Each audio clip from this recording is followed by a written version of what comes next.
What is up, you guys? This is the Top Tech Talk, and today we'll be taking a quick look at the Edelkrone SliderONE.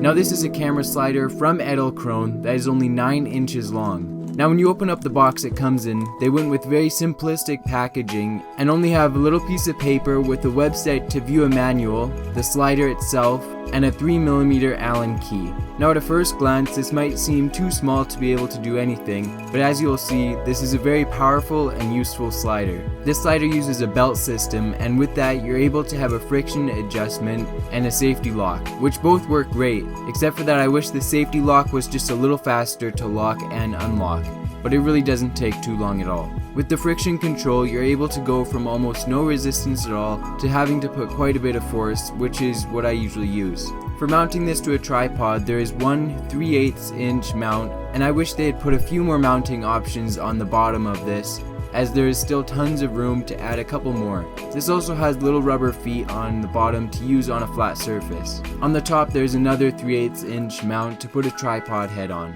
There's also a small spirit level to make sure you are flat. Now with regular sliders, when you mount it onto a tripod, if it isn't strong enough, it tends to start bending on each end.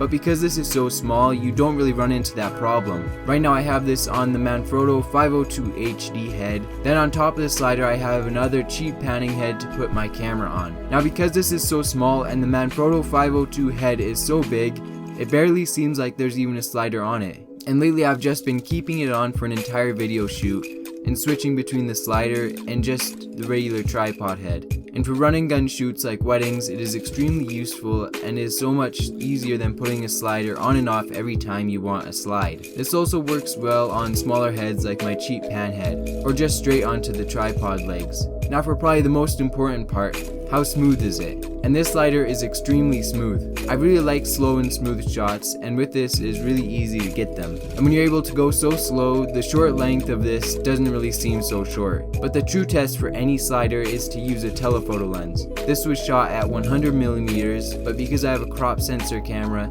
it becomes about 200mm. And it is silky smooth. Now although this might not be for every video shoot, it is definitely great for run and gun shoots and for when you need to get to remote locations and can't be taking a ton of heavy gear with you. Now if you guys would like to check out more specs about this slider or the price, I'll leave a link in the description to where you can check it out. So thank you very much for watching, and I'll catch you guys in the next video.